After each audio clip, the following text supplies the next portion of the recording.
Okay, 2 more lessons to go. Okay?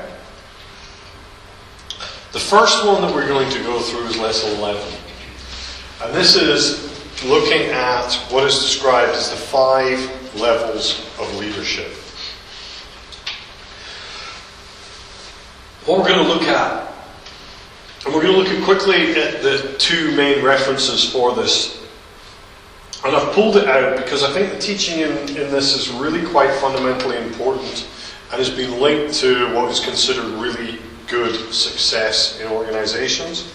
And then we're going to look in detail at some of those levels, some of the conversation about those levels, and go through the different bits and pieces, okay?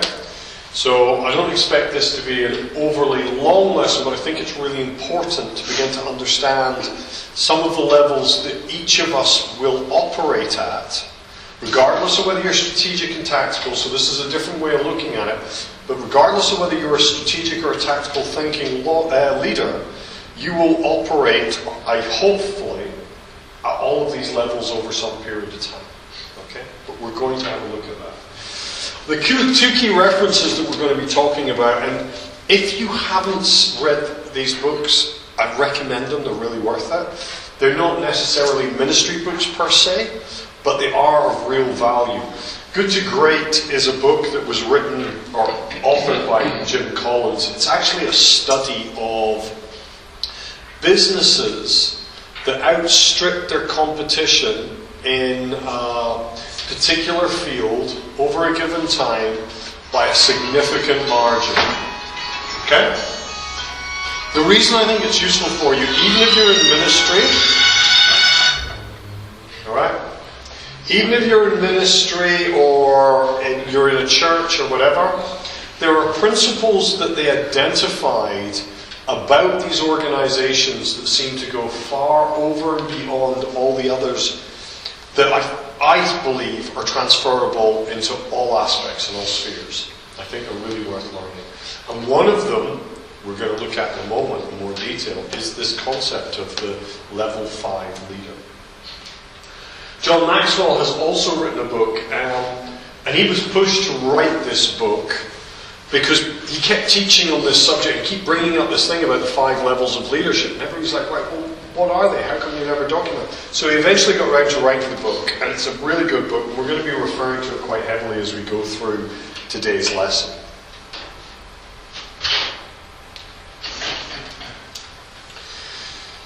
In Good to Great, Jim Collins said that every good to great company had level 5 leadership during the pivotal transitional years. Level 5 refers to a 5-level hierarchy of executive capabilities, with level 5 at the top. Level 5 leaders embody a paradoxical mix of personal humility and professional will. They are ambitious, to be sure, but ambitious first and foremost for the company, not themselves. Level 5 leaders set up their successors for even greater success in the next generation, whereas egocentric level 4 leaders often set up their successors for failure. Now, before I go on and read some more of what Jim Collins had to say, there's a really pertinent point in the book where it really resonated with me, and it has for a long time, where Jim Collins was talking with his team, and he had a whole research group that did the research and gathered the information and put it all together with them. And they were talking about what do they call this thing that they've identified. And at one point, they were on the boundaries of calling it servant leadership. Okay, and I think when we start considering that in a ministry context, the importance and the power of the fact that all of the most successful organizations had in common something that this group of people who studied it thoroughly were on the brink of calling servant leadership. You know, when we talk in the church, as servant leadership being one of the most fundamental principles of how we're supposed to be, and the huge confusing thing where people say, how can I be a servant and a leader? How does that work? How do we do these types of things? And yet we see these principles, biblical principles of how to do leadership and do leadership really well. Whether these people understood the Bible or not, I can't say. But those that demonstrated the principles that Jesus talked about and demonstrated throughout his life, they're the ones that led the most successful organizations. The organizations that they talked about were organizations whereby when the level 5 leader came to the end of their tenure or the time that they were to leave or whatever reason they left the organization. Because, I don't know if you're aware, but usually when you've got a really prominent leader in an organization, when they leave, there's a natural dip in the share price. Okay? But what they found was, despite the natural dip that came about people being unsure, is this organization going to carry on? Are they going to get another good leader? That the level 5 leaders had developed people to such a degree that the organization carried on as though they were still there. And that's incredible. Yeah? So when we start thinking about level 5 leaders, these are people that are so in tune with, it's what's important for the organization, not what makes me look good. By contrast, and this is where he talks about the egocentric level 4 leaders, these were the leaders in an organization who were so driven and so into it and pushing and driving and getting everybody else going that they dragged everything along with them and they produced really good results. But as soon as they weren't there, everything just deflated. Yeah? So, there's an important thing in this, that the biblical model of leadership that we're describing to some extent through this term, the level 5 leader, that Christ modeled, was all about building the next generation to be able to pick up and not just do what you've done, but take it to the next level. Okay? We've talked thoroughly throughout this leadership development sessions, and we touched on it during the leadership. If you're as a leader and you're not seeking to develop and build up and strengthen people around you to be as good as you are, if not better, and I should stress, you should always be seeking to make them better. Because the great thing about developing other leaders or engaging with leaders is that we get to tell them all of the good stuff that we've got. We get to help them avoid all the bad faults that we've got, and we get to add what we've got of value to what they've got of value, and they should become better than we are. Does that make sense? So Jim Collins carries on. He said, level 5 leaders display a compelling modesty and are self-effacing and understated.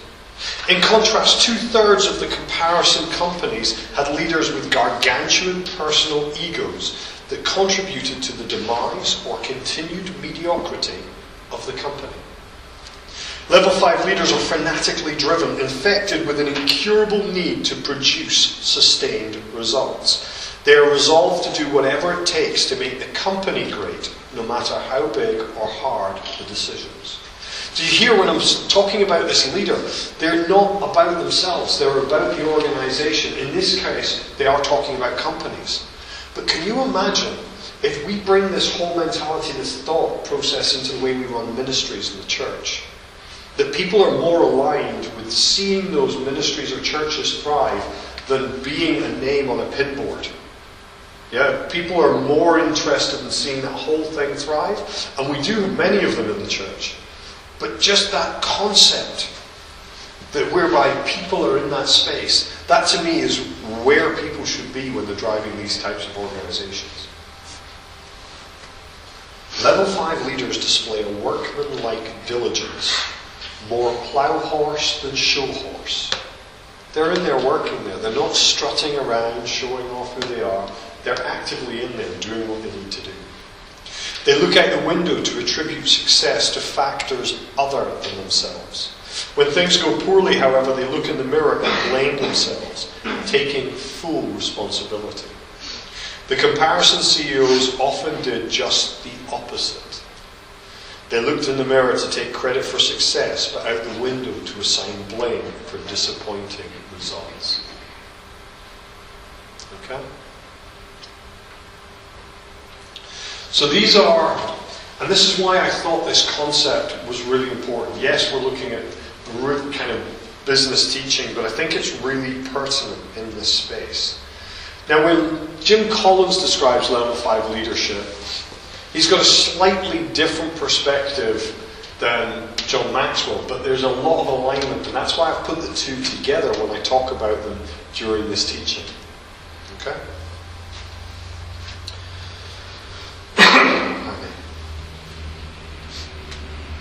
So when we look at,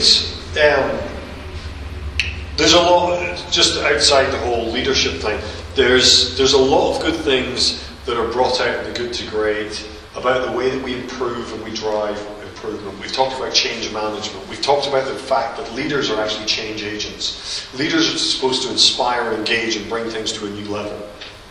There's a lot of really good concepts that come out of Good to Great that might be useful to you, so I recommend it as a book. Now, so the level summary, and this is what we're going to go through in more detail. We're going to look at the position level, which is your starting level. You move from position to permission. You move from permission to production. From production into people development. And from there you get to the pinnacle. Okay? These are what we call the 5 levels of leadership. And we're going to look through them in some detail to help you understand a little bit about them.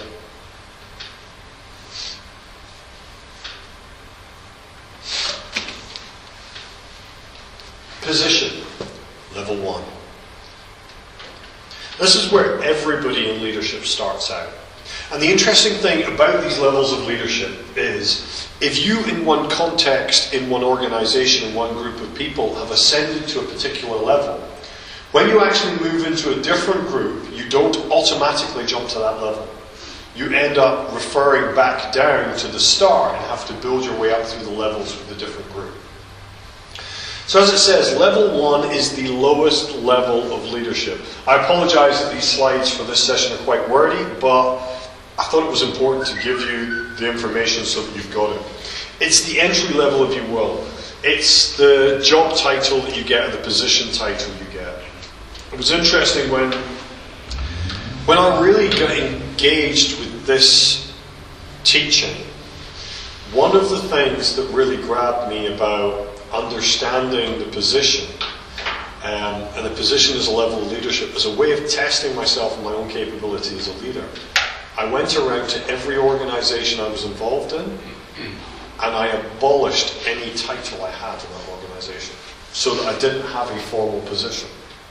I wanted to operate as a leader because of my leadership ability, not because somebody said, oh, this is who he is, they've got that tag, or that's who they are, and they carry that kind of title, as it were.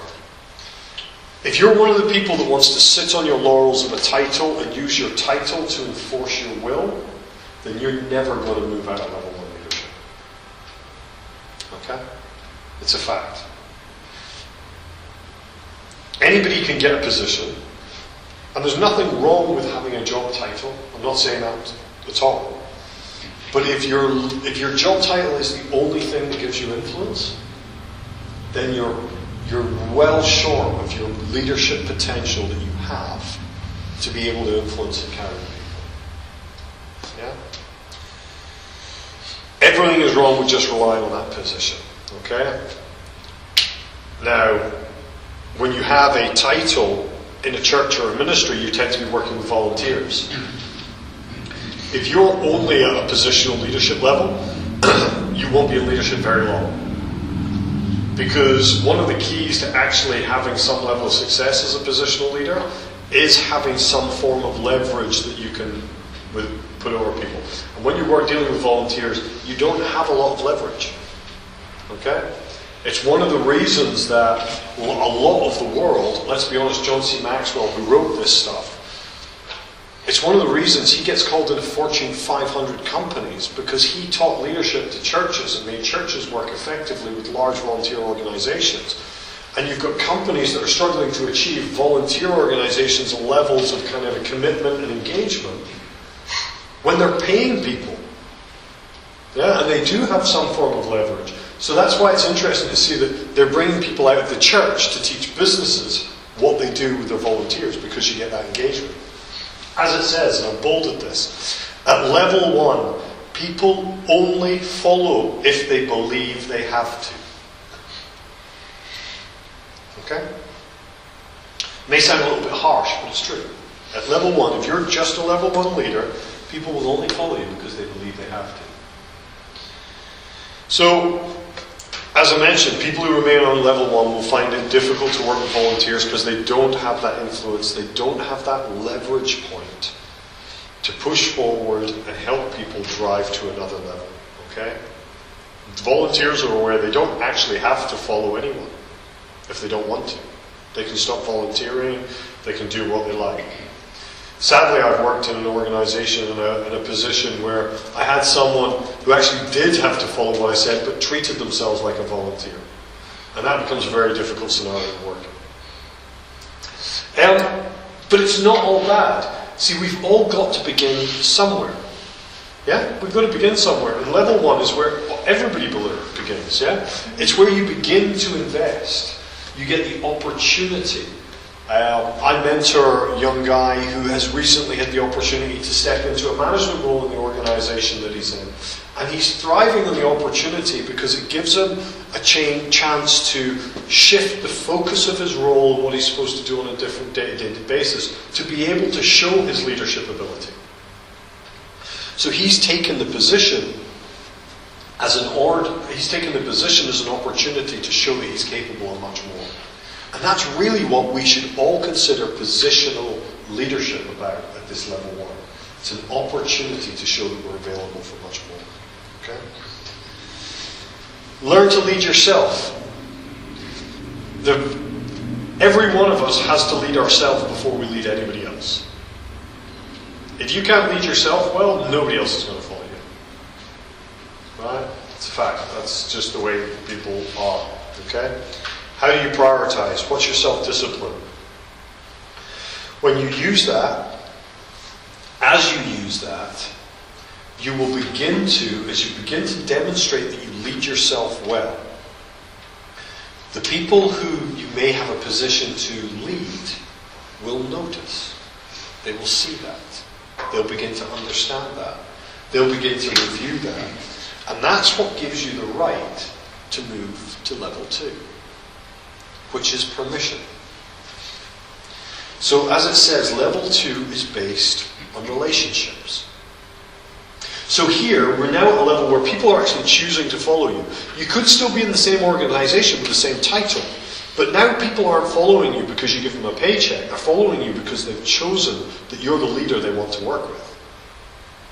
Different scenario.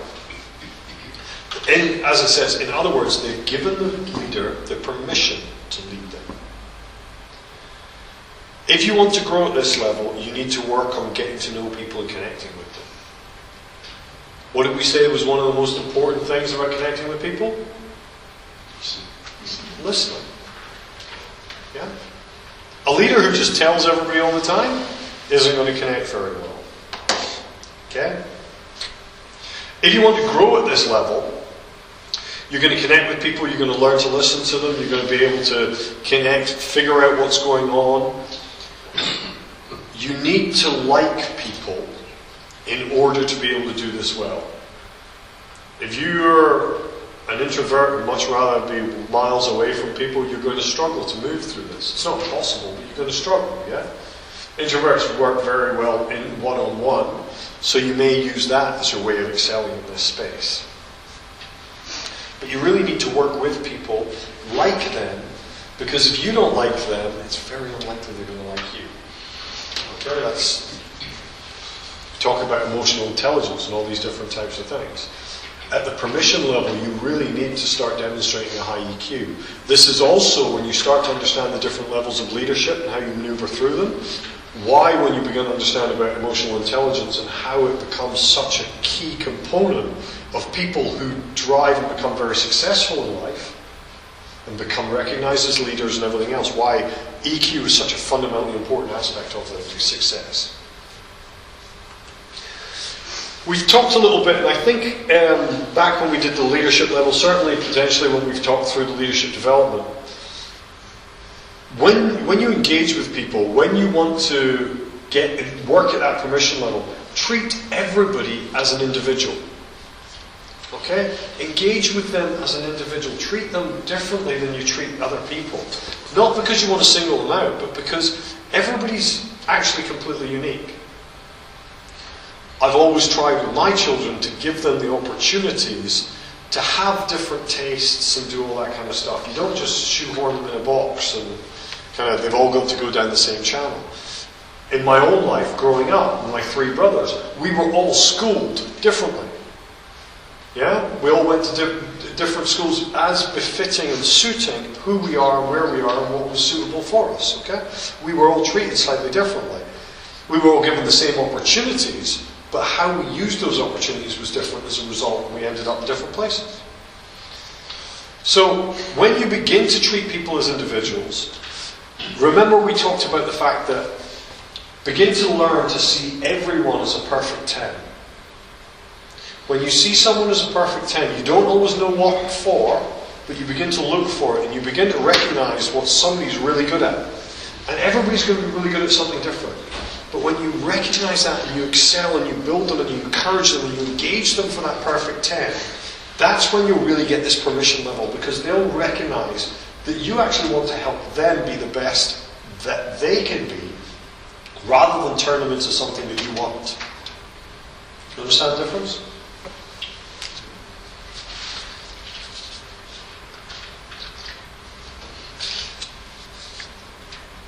When the permission level, as you move through it, everything becomes much better. The teamwork, the environment you work in, wherever you are. In this level, if you're in this space, it becomes really, really good, happy, engaging place to be. And it's from your level 2 leadership that lasting relationships, okay, that's where they get developed. You know the environments where people have worked together for years, and even though they stop working together, they still communicate, they still engage. That's because of relationships that get built at this kind of level of leadership operation. Okay. And as it said, the relationships that you build are the foundations for where you want to move next. And that's where you go to the point of production. So it's great to have a position, it's great to have all these really good relationships, but the point of having relationships in an organizational perspective when we're talking about leadership is usually, well, is always rather, to accomplish something. Okay? You actually want to achieve something. That's why you're leading, whether that's people following you, whether that's building a church, reaching people, discipling people, whatever that is, you want to accomplish something. Yeah, there is an outcome you're trying to achieve. Okay? When you've got relationship with people, you begin to learn how to motivate them. Okay? And when you begin to motivate people, you begin to help them learn how to get things done. When people start to be able to produce and work in an environment where they feel appreciated, respected, rewarded, engaged in a way that you develop their skills and push them and grow that kind of stuff, people, they start to deliver, they start to get productive. We talked about the Hawthorne effect briefly, yeah? Remember I mentioned the Hawthorne effect? These people actually got more productive when somebody paid attention and made them feel like what they were doing was important. This is really where that kind of thinking comes in. You're building on the relationship you've got from the permission level of level 2. And you're now taking that to another level where people are going, wow, you care about what's going on, you care about me enough to understand what I actually want to be doing and what I'm good at. I'm now going to give you everything I've got. And that's what level 3 is all about. It's about getting things done. Okay, that production level, really driving it. Okay? On this level, leaders who produce results build their influence and credibility. People still follow because they want to, because you still got that permission level, but now you're producing lots of results whilst having that permission level. Okay? People will follow level 3 leaders because of their track record. So level 3 leaders are the ones that get recognized as the ones that deliver, that things happen under, that things go on well with. Okay? Your level 3 leaders and the production is where you can become real change agents, okay? You get work done, morale improves, profits go up, turnover goes down, and goals are achieved. If you're not about profit, it could be that you're starting to see a great turnaround in your discipleship programs. It could see that you're being able to see greater expansion in your ability to meet missional needs or to feed the hungry, to do whatever it is. These are the times that you start to see these things really start to move fluidly. Okay? The more you produce, the more you're able to tackle tough problems and face thorny issues. When you're in that space and you're producing, you get into that flow. Things will work for you. It's also the level where you tend to move from leadership becoming really, really hard work to leadership starting to become really enjoyable. Yeah, things start to flow. You'll start to begin to really enjoy it and relax and engage with it. You'll get to that point where you enjoy being with the people and they're producing and things are happening and it's exciting and it's fun and the momentum starts to build. And as the momentum builds, the morale builds and these things start to feed each other. Okay? The beauty is that as you get fed and developed as a leader and your influence begins to grow, you'll also find that your team will begin to grow and engage and develop and want to go. Yeah? And you'll all rise to another level of effectiveness. Everyone will be lifted by this, not just the leader. This is where it's really good.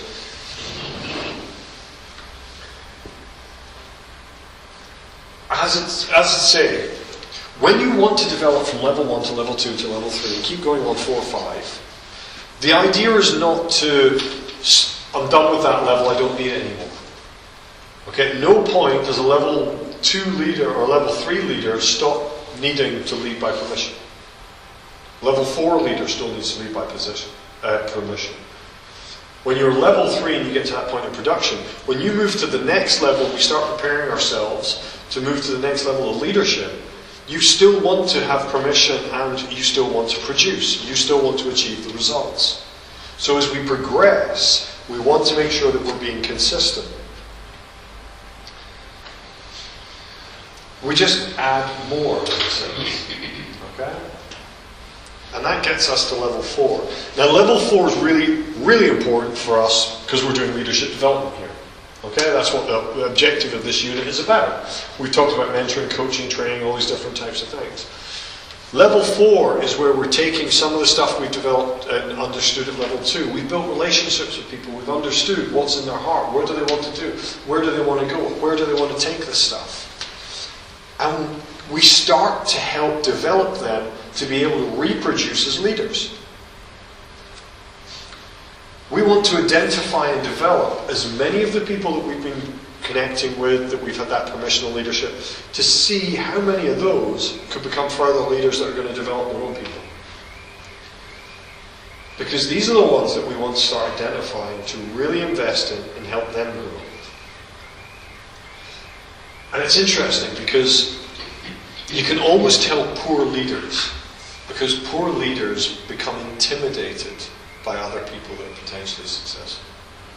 Poor leaders begin to worry about, if I build this other leader up, they're going to be better than me. Good leaders know that the more leaders you have, the better the organisation is likely to succeed and grow and develop. And so we should always be looking to build as many as we can. As we identify and grow, and we're going to talk a little bit about that when we come to our leadership management session, which is next, we're going to show great potential for leadership, okay? We want to learn to identify them, figure out who are the right people that have got real potential and begin to pour into them. Now, some people think that that can sound a little bit mercenary at times, to figure out who and focus your attention on the people that have potential to be leaders. But let me just put it like this. I only have 24 hours in any day. Yeah? True? Anybody else got any more than 24 hours in a day? Just checking.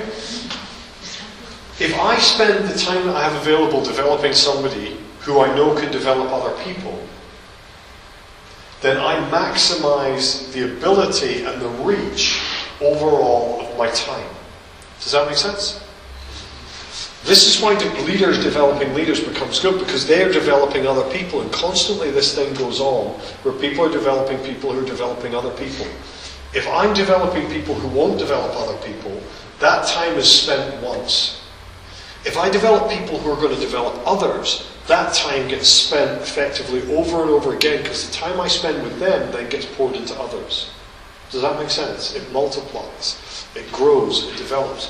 So, whilst we do want to spend time developing, especially if God is telling you, or you're in a position where you're to develop, still be hunting out leaders to maximize and multiply the effort, the time and energy that you're pouring into these people.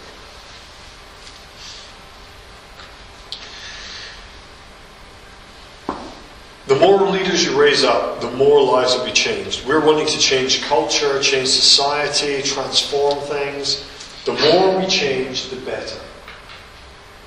When we begin to develop people personally, to help them step up, to develop, to engage, to do all these things, people are going to begin to follow you because you've actually done something for them personally.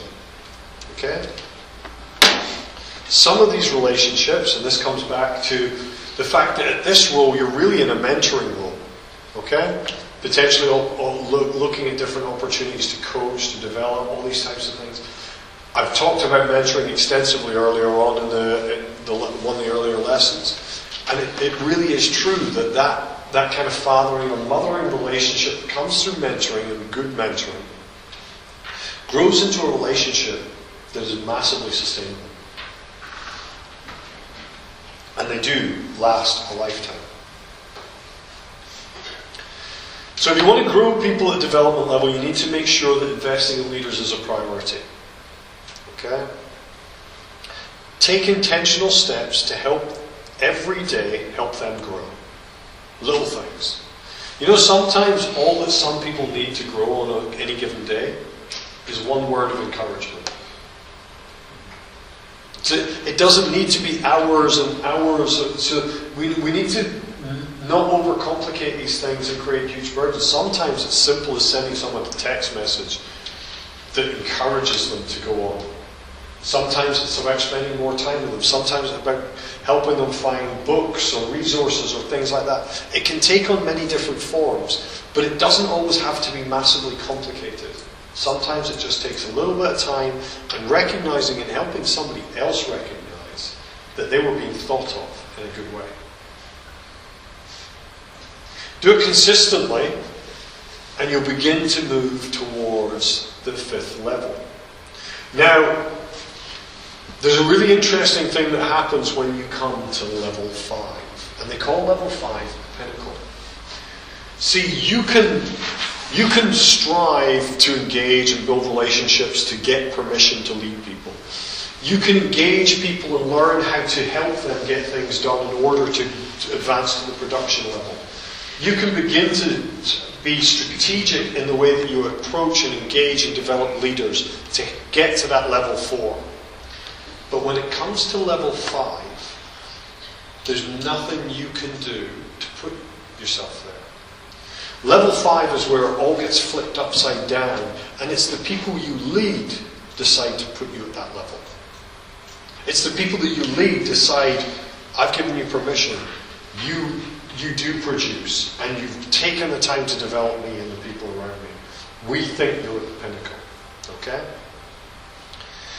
It's longevity as well as intentionality. This is not about a short sprint.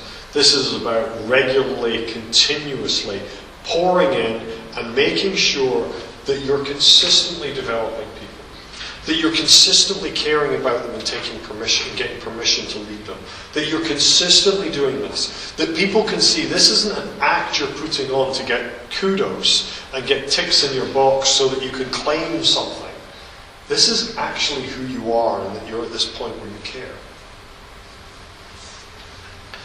You can't reach level 5 unless you're willing to invest your life into the lives of others for the long haul.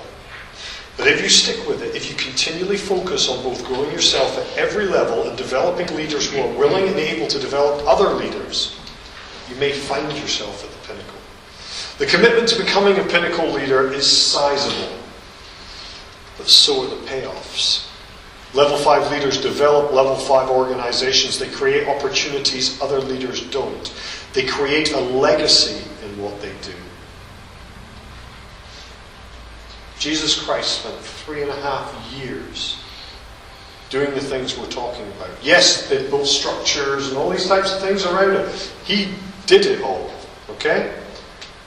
And over 2,000 years later, the impact of that time and the Spirit of God that was released on the earth is still impacting the world. Okay? People follow level 5 leaders because of who they are and what they represent. Their leadership gains a positive reputation. As a result, level 5 leaders often transcend their position, their organization, and sometimes their industry. So, the pinnacle, the level 5 leader, is someone who is caring about people, developing, doing all these different things. They've elevated beyond, I want you to do something for me. Yeah, the motivation shifts very much away from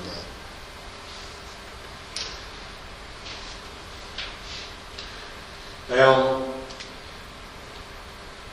I've put this one in, as it says, position, permission, production, people development. It's renamed the top one personhood.